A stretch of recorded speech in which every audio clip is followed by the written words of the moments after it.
Bom, para comentar esse assunto, nós vamos conversar agora com o presidente do Comitê de Secretários da Fazenda, que é secretário da Fazenda do Estado de Pernambuco, Décio Padilha. Secretário, bom dia, obrigado por atender aqui a CNN. Bom dia a todos, bom dia, Stefano, bom dia, Rafael, bom dia aos que estão nos assistindo. Secretário, eu queria saber por que na avaliação de vocês, esse projeto que avançou ontem na Câmara é ruim. Esse projeto, tecnicamente, ele trará graves prejuízos aos estados e municípios, enfim, ao Pacto Federativo, em virtude de que este gatilho, que chama-se gatilho de compensação, ele não será disparado. O Comitê Nacional é contra o PLP 211 e contra o PLP 18, mas com relação a esse gatilho, da forma como se colocou, ficou pior ainda. Esse gatilho, se ele fosse em cima de combustível, telecomunicação e energia, que são os temas, os produtos, as situações, a prestação que vai ser reduzida, e o gatilho disparasse 5%, quando tivesse perda de arrecadação acima de 5%, especificamente desses segmentos, era um tipo de debate. Apesar de sermos contrários, mas era um tipo de debate. O gatilho na arrecadação global, para quem vive a arrecadação de ICMS como nós, secretários de Fazenda, tem um erro técnico imenso, porque a inflação ela faz com que ele não seja disparado. As arrecadações elas acompanham perto da inflação. A inflação para esse ano está prevista a 8%. Então, você não vai ter uma arrecadação global de menos 5%. Pois você vai ter menos 2, menos 3, menos 1. E esse gatilho, ele foi arrecadação global. Então, o primeiro erro é esse. O segundo, que é um erro que vai trazer graves prejuízos à saúde, à educação e aos municípios também, é que o ICMS ele tem vinculação. Quando cresce a arrecadação do ICMS, o dinheiro não fica parado na conta.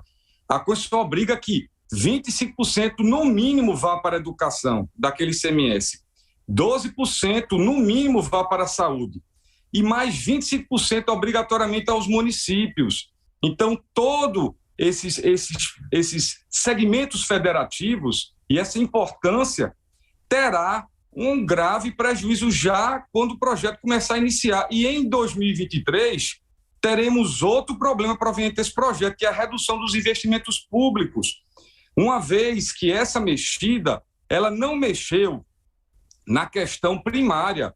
O resultado primário é antes de compensação de dívida. Esse gatilho ele é de compensação de dívida, ele não é de recurso. Então, tem um problema que ele é global, não é para os segmentos que estão sendo reduzidos, e o outro problema é que ele é de compensação de dívida, ele não atinge o resultado primário, que daqui a pouco eu posso explicar que também os resultados fiscais, fora cair investimento, fora cair recursos para a saúde, educação e para os municípios, também haverá problema fiscal em virtude de que ele só ataca a compensação da dívida para quem tem. Os estados que não têm dívida, nem essa oportunidade terá, a qual, volto a dizer, não resolve a questão de fluxo de caixa e muito menos a obrigação constitucional de saúde, educação e segurança. Secretário, se esse projeto é assim tão prejudicial, por que o senhor acredita que ele foi aprovado ontem com esse placar tão esmagador? O senhor acredita que o momento que a gente vive agora, prévia das eleições de outubro, foi crucial para essa aprovação? Porque esse debate iniciou com a questão dos combustíveis.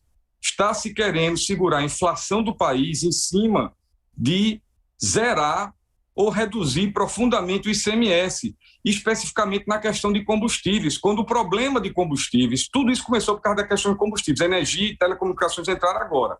Inclusive, lembrando que energia e telecomunicações já estão moduladas pelo Supremo Tribunal Federal a partir de 2024, já tem decisão definitiva para a alíquota aí, para a modal, que a alíquota modal dos estados está entre 18% e 17%. Isso já foi decidido pelo Supremo, inclusive. Mas no caso que é o pivô de tudo isso, que é combustíveis, tem um erro técnico de avaliação imenso, porque está uma guerra de narrativas. E isso é um problema para o país. O que está elevando os combustíveis exclusivamente é o problema da cotação internacional combinado com o dólar. A cotação internacional em função do barril, em função da guerra da Ucrânia, porque a Rússia tem capacidade de oferta de 12% para o mundo. Está em guerra. dá um choque de oferta. E a outra questão é a questão do dólar, que ele está volátil.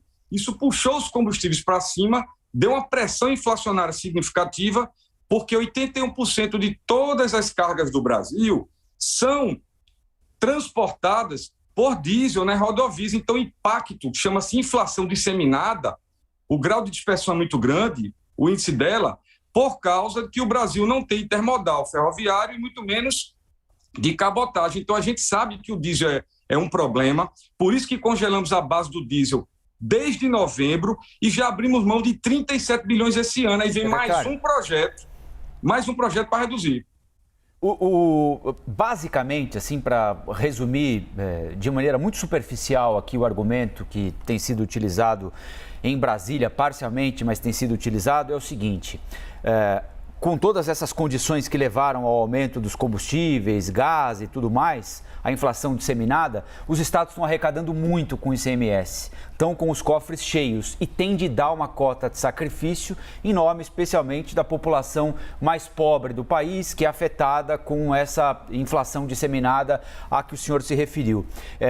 Eu queria saber o seguinte: é verdade que os estados estão com os cofres cheios, que os estados não querem abrir mão de dinheiro por causa das campanhas de reeleição de muitos governadores ou da tentativa de eleger os políticos que apoiam?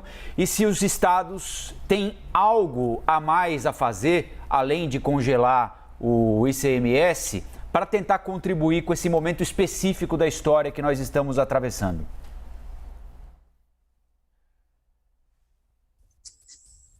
Nós perdemos Caiu o secretário, infelizmente. Foi, caiu a internet, voltou agora. Voltou. Diga lá, secretário. O senhor conseguiu ouvir minha pergunta? Escutei sim. A arrecadação de 2021, ela é não recorrente. Ela foi conjuntural.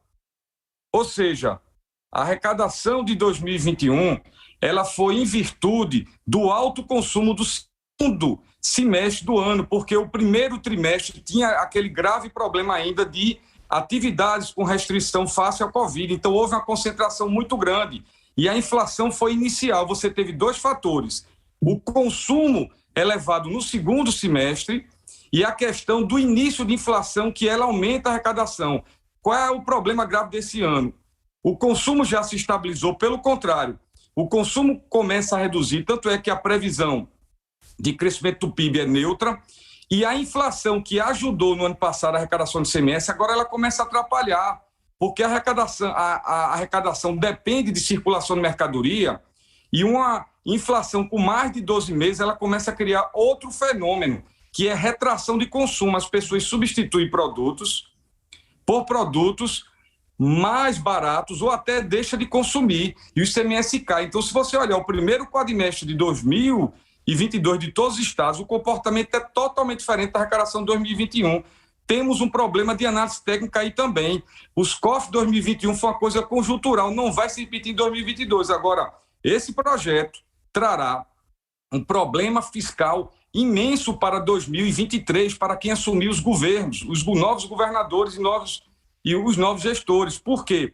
Porque você tem também, além do problema da queda do investimento, além do problema de menos dinheiro passar da educação e segurança, porque a arrecadação cai um pouco, você tem a questão também do endividamento fiscal, porque compensação de dívida para o Estado que tem dívida, vários não têm, compensação de dívida só afeta o resultado com o que a gente chama nominal e não resultado primário. O resultado primário, os nossos indicadores de comprometimento de receita corrente líquida com o pessoal e a nossa questão especificamente de endividamento não tem a ver com compensação de dívida e vai atingir muito o fluxo de caixa dos estados. A gente tem como melhorar esse projeto no Senado, é a expectativa do Comitê Nacional de Secretários de Fazenda. Vamos pedir uma reunião com o presidente do Senado, Rodrigo Pacheco, para a semana que vem. Vamos explicar a ele que tem como melhorar esse projeto para que ele traga um efeito melhor, porque o que está se fazendo agora não vai reduzir nada de combustível,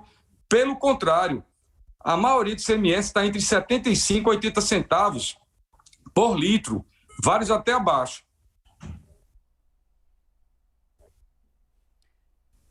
Secretário, o senhor ouve a gente ainda? Eu tenho uma última pergunta para o senhor. Escuto ainda.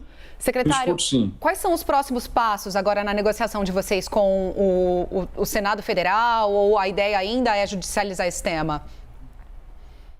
É procurar o Senado Federal, mostrar os impactos ao presidente do Senado Federal. Os impactos são significativos. A gente precisa, efetivamente, ter uma oportunidade, o secretário de Fazenda, de mostrar que você pode aperfeiçoar esse projeto e que ele traga algum resultado. O resultado que se está tendo agora é um resultado que ele é muito ruim para estados e municípios, não vai trazer nenhuma redução de combustível, pelo contrário, e você terá um problema grave, como eu disse, nos investimentos públicos já a partir desse ano, porque vai cair a arrecadação e o gatilho não vai disparar. Esse gatilho não dispara porque botou na arrecadação global que a própria inflação ela consome essa variação. Teria que ser, se fosse para implantar com esse gatilho, teria que ser em cima especificamente de combustível, de energia elétrica e telecomunicações. A gente conversou com o secretário da Fazenda de Pernambuco, o presidente do Comitê de Secretários da Fazenda, Décio Padilha. Secretário, muito obrigado pela atenção aqui com a CNN. Bom dia para o senhor, bom trabalho. Bom dia.